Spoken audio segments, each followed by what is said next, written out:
Today on Zola Levitt Presents. You, Bethlehem, even though you're the least among the cities of Israel, out of you will come he whose goings forth have been from everlasting to everlasting, speaking of Messiah. He had to be of the house of David, he had to be of the tribe of Judah, and he had to be Yeshua HaMashiach.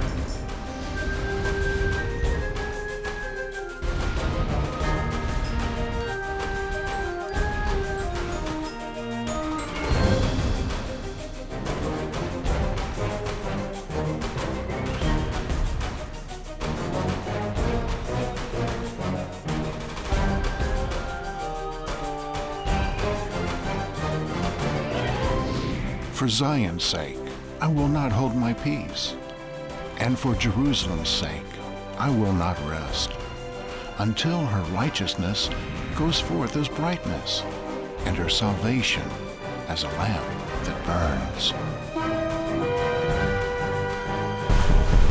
Zion forever. We're here in the beautiful Emek Elah, the Valley of Elah. This is the place where David defeated Goliath, arguably the most important defeat of the early years of David. But before he came here, David arose in the context of Israel asking for a king. You know, people think that they inadvertently or wrongly asked for Saul to be king, and maybe Saul was not the king that God had chosen at first. But the reality is that God always intended a king to rule over Israel. However, it had to be Melech HaMelachim, the King of Kings.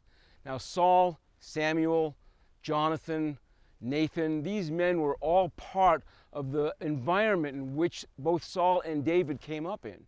And David was influenced by that environment. When Saul was chosen as king, he did several things that disqualified him. In 1 Samuel 13:13, he's admonished by Samuel to wait for Samuel for 7 days, but Saul did not wait. He took on the role of the priest and made a sacrifice that was not his right to do, and Samuel admonished him.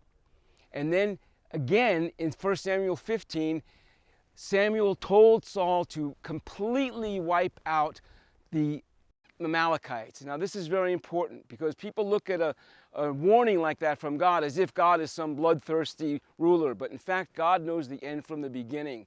And way back in the book of Exodus, God told Moses that if he did not deal with Amalek, there would be trouble forever. And in fact, Agag was an Amalekite. And Saul was then admonished by Samuel to take care of the Amalekites, and he did not do it. And what happened from that is that centuries later, Mordecai would have to deal with Haman, who was also an Amalekite. And so God, knowing the end from the beginning, understood that this intentional coming against the Israelites would continue unless they dealt with these things. In fact, in an act of mercy, God told Saul to spare the Kenites, remembering back to the time of the Exodus when they were kind to the Israelites on the way out of Egypt. And that's important.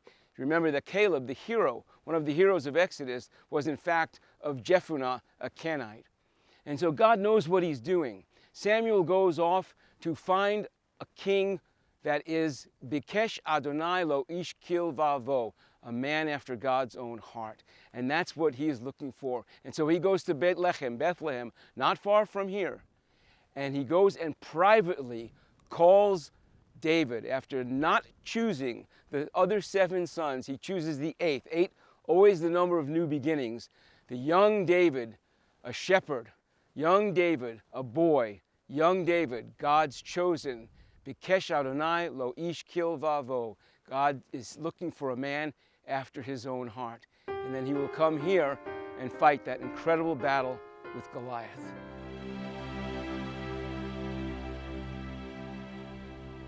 What a classic picture of the battle in the heavenlies. Yeah. The warfare between David and Goliath is really a picture of the warfare between the Messiah and the prince of the power of the air. Well, even Satan. little Israel is fighting against these Goliaths that are surrounding them. You know, literally, there are these wars and rumors of wars and literal wars. You know, like the war that was just happening in Gaza. You know, God miraculously delivered several troops of the Israeli army through fog that came in over them as they were going out to defend their land, to defend their right to live there as people, and to protect their innocent. You know, they go to great lengths to protect all human life. That's really true. In fact, Colonel Kemp, the British leader, said that there's never been in the history of warfare a more humane army or humane way of fighting war than what happens with the IDF in Israel. But what we're really looking at now is that there's a supernatural layer that's unseen, like that fog that rolled in to protect the IDF. And then that happens many, many times. We hear that, not only see that in the Bible with David and Goliath. You know, David said that I come to you in the name. He said, B'Shem Adonai Tzvaot Elohei Ma'arachot Yisrael. I come to you in the name of the Lord of armies, the Lord of the hosts of Israel. Right. And really that's speaking of an angelic army, isn't it? I think that there was something of God's supernatural hand to take that little teeny stone and to put it right between the forehead of Goliath and see that giant topple, you know, and that's how we're going to continue to see this stage of life play out. Yeah, you know, we have evidence from the Bible, from history, from archaeology, and so let's go to one of our archaeologists, Eli Shukron. He's one of the key leaders in the archaeological movement, especially uncovering the city of David. Let's go to him now. We are now outside of the city, in the front of the city wall of the city of David of Jerusalem in the first temple period. We talk about 8th century BC. That wall was built here to support the city, to protect the city from the east side of Jerusalem. We are close to the Gihon Valley. We are in the Gihon Valley, and we know that all the attacks, when they want to attack Jerusalem, didn't come from that position. Why? You can see it. It's so strong. It's so huge. And that city wall here was protect the city from that point of view. And if we go to the Bible, if we go to the excavation, we can see that all the army, that the Babylon army and the Roman army, when they want to attack Jerusalem, they attack to Jerusalem from the north, not from that side. And we see how huge that city wall of Jerusalem built here. And they found that, I found that before, like 15 years here in this area, a new city wall down below the slope, close to the Gihon Valley, huge one to protect the city from the time of the first temple period. Now we are in the Gihon Valley, in the bottom of the east slope of the city of David, and we are outside of the city wall. And I think that this is the position of King David when he came with his soldier, and he wanted to take the city from the Jebusite city, from the Jebusite people. And he was standing here in the bottom of the Gihon Valley, and he looked up, that position, he looked and he saw all that tower, all that city wall, huge one, that built here in the time of Melchizedek, built here in the Canaanite time, before 3,800 years, and they still, in that time, used it as a city wall and a tower of the city. And when he stood here in that position and he looked up above, he saw the Jebusite king. And the Jebusite king was standing on the top of the tower, on the top of the city wall. And he looked down to King David and his soldier and said to King David, you can't go into my city. Why? I can put the blind man and the lamb on my city wall and you can't go inside. You can't take the city from me. And King David was very, very angry from that. How the Jebusite king will laugh at him this once. I don't think you just need to think how to come into the city and take the city. And because if you look here around us, we can see a huge tower with a huge boulder, tons of each boulder. The width of the wall here in this area, it's 7 meters, 21 feet. It's huge. And that's what King David need to come into the city secretly, to know how to attack the city, how to find the way to come into the city, and the Bible tells us about the pipe. We're going to see it. Okay, we're in the Gihon Spring, the only spring that we have in Jerusalem. From that Gihon Spring, we have tunnels that take water from the spring, outside, inside to the city, inside to the pool that built here around. And what we are doing now, we are standing close. The tunnel called the Canaanite tunnel that built here before 3,800 years ago. In 1997, I was working here in the area, it's called Gihon Spring area. And I came here with my worker and I start to understand that we have the tunnel here. And what I did, I broke that wall and I came into the tunnel by that enter. And what I found in the beginning of that tunnel, we found huge two boulders sticking in the tunnel that no one can come from the tunnel into the spring area. It means it was someone that put that boulders because they don't want to let any people come to the spring, because the spring is the life of the city in that time. This is what the people in the city have to drinking water just from that water, living water that came from the rain in this position, this area. It's called the Gihon Spring area. And this is the meaning of the pipe of the tunnel that built here before 3,800 years ago, and also used in the time of the Jebusites and time of King David.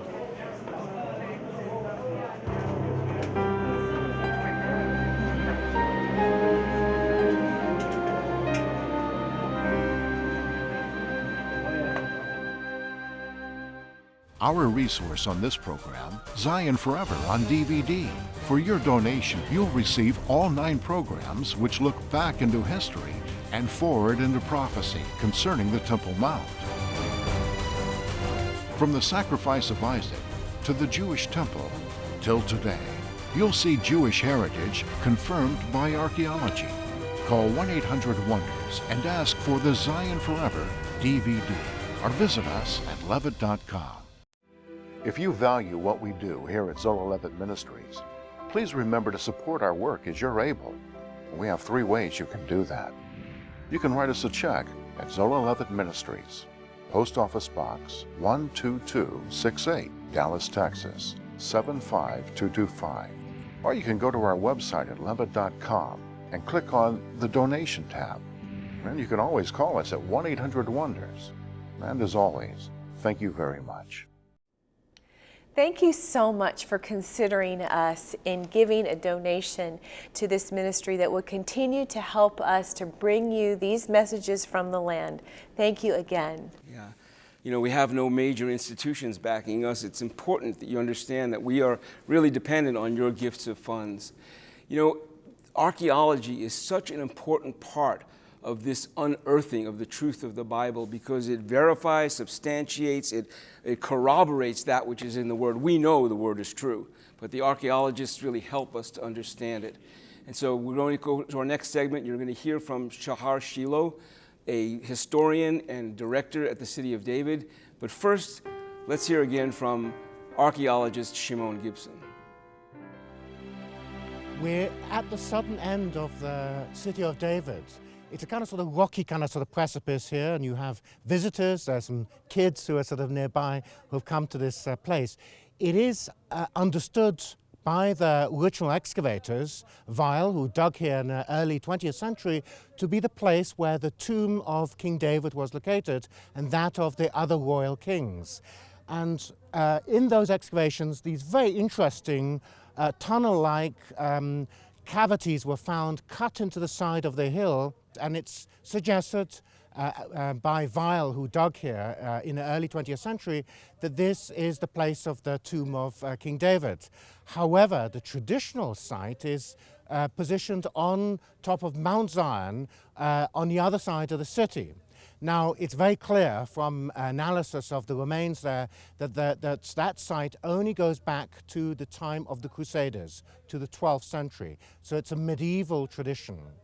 What we have here is the ancient biblical city, and these features might very well be connected one way or another with that of King David, but there's uncertainty because there are no archaeological remains which can be directly linked to King David.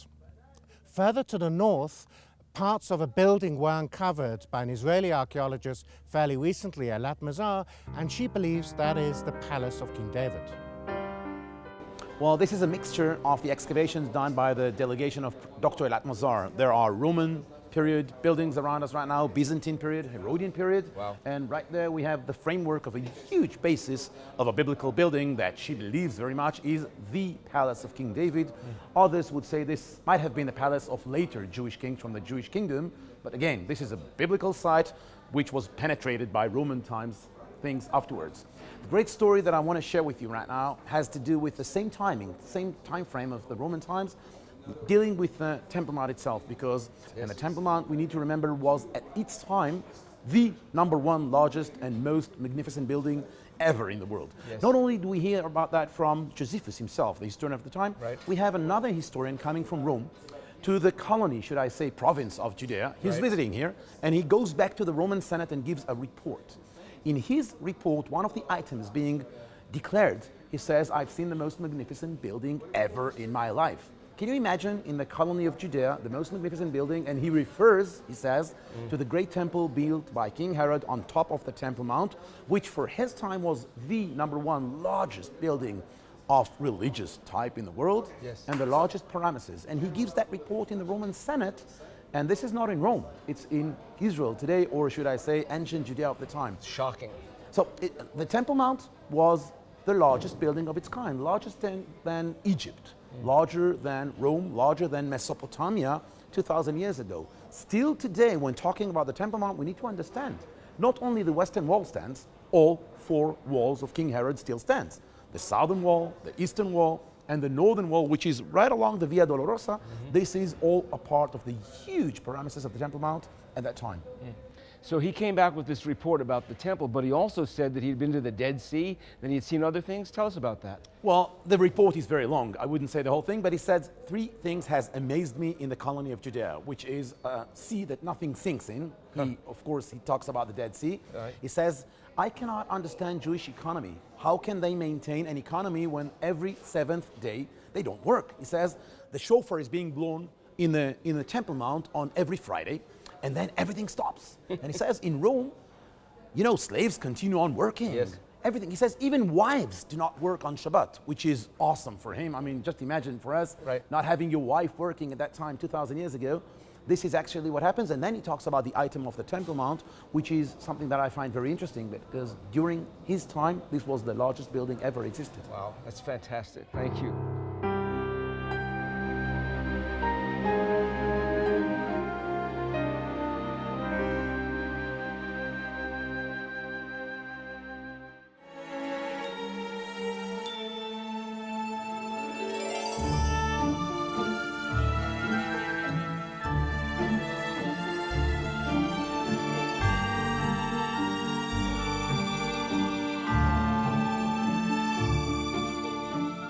Israel is a land full of promises. You will never be the same, so we invite you to come. It's a trip of a lifetime. We'd love you to join us.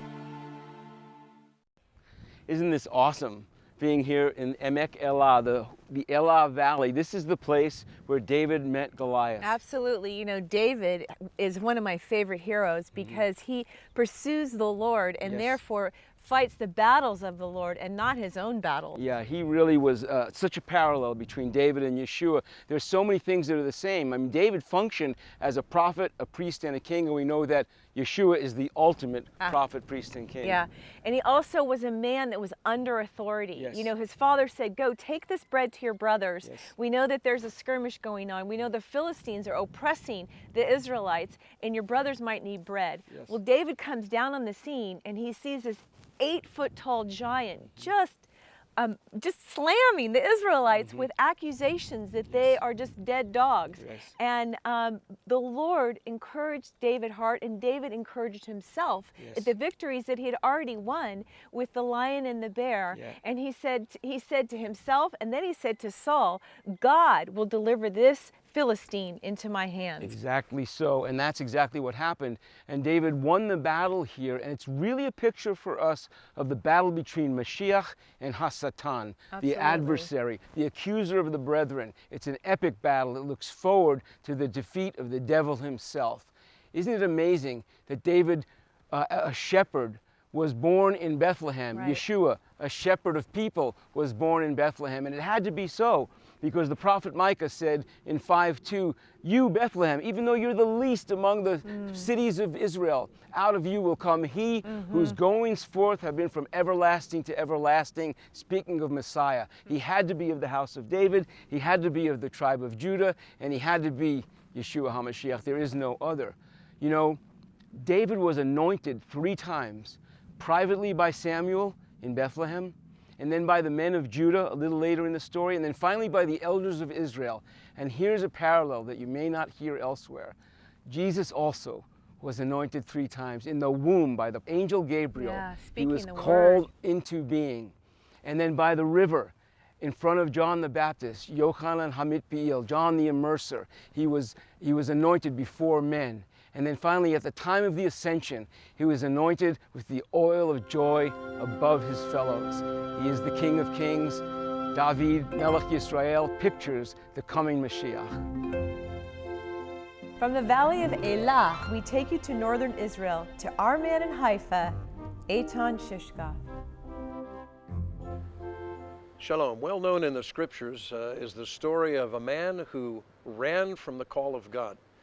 He actually set sail in the opposite direction from the direction that God was calling him to, not too far south of here, in a place that's called in the Bible Joppa, but today we call it Yaffo.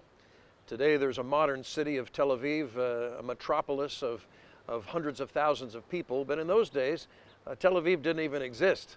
It was just a bunch of sand. But what did exist was a primary port for Israel called Joppa. And of course it was Jonah who set sail from Joppa, and he probably sailed right up past where you're viewing me right now.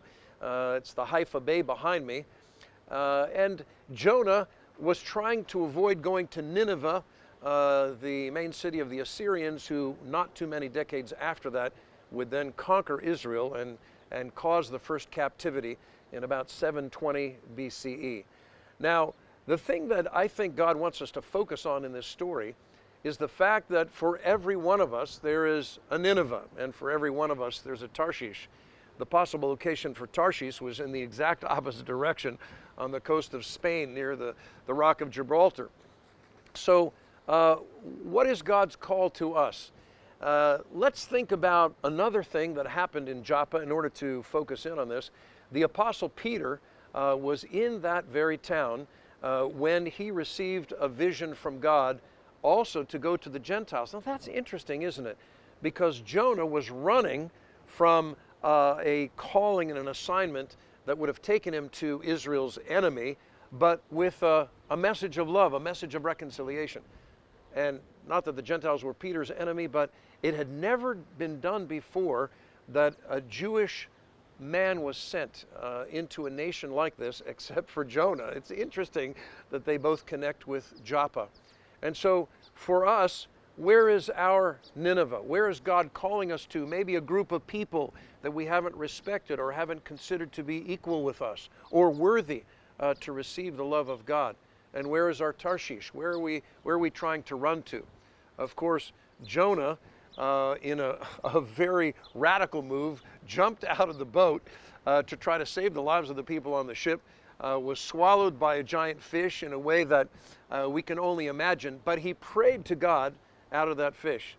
I want to encourage you today, and I'm encouraging myself at the same time, when we find ourselves in the belly of the fish, somehow out of sorts with the assignment of God, it's a good idea to pray.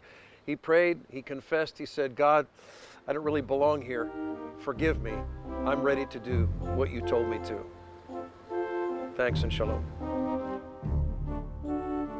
And when the world cries, oh, could that be Jesus? Lord, I'll walk beside you. Someday in Jerusalem I'll praise you. Someday in Jerusalem I'll sing. Lord, and when the world shouts, glory, hallelujah, they will bring to our King all those things of which I sing. Glory,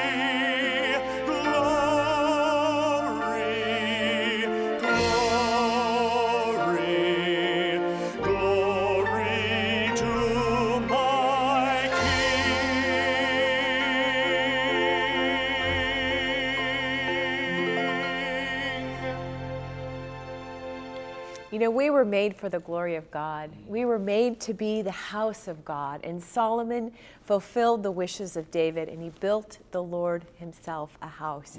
And God saw the sacrifice of Solomon, it says in 1 Kings, and he heard the prayers and the supplications of Solomon. And he said, I've heard your prayers, and I have hallowed this house, and I've sanctified this house.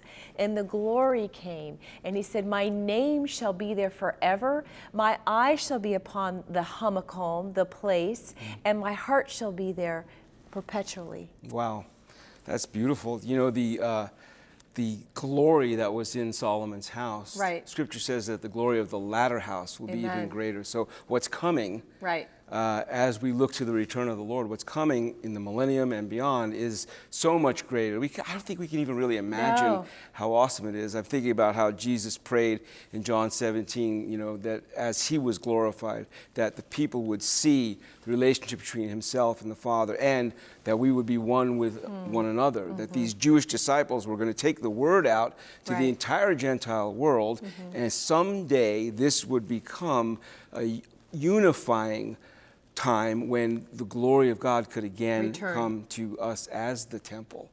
And I think about the battles in the Valley of Elah, and the story of David and Goliath, and the spiritual battle that it represents, and it really looks to the need on planet Earth for Melech HaMelachim, the King of Kings.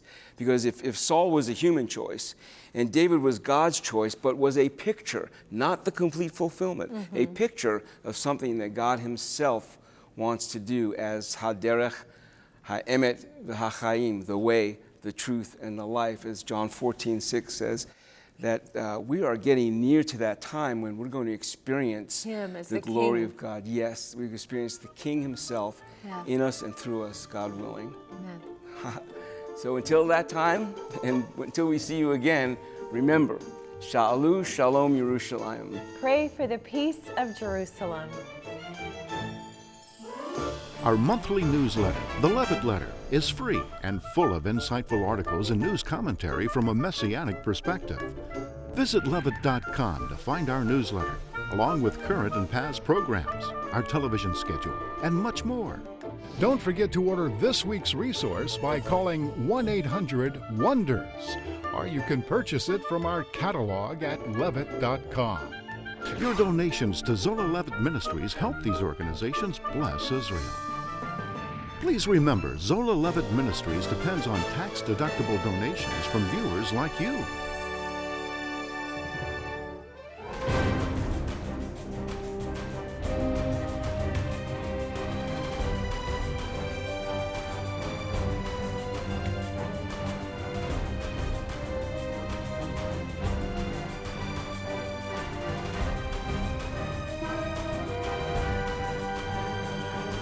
This has been a paid program by Zola Levitt Ministries.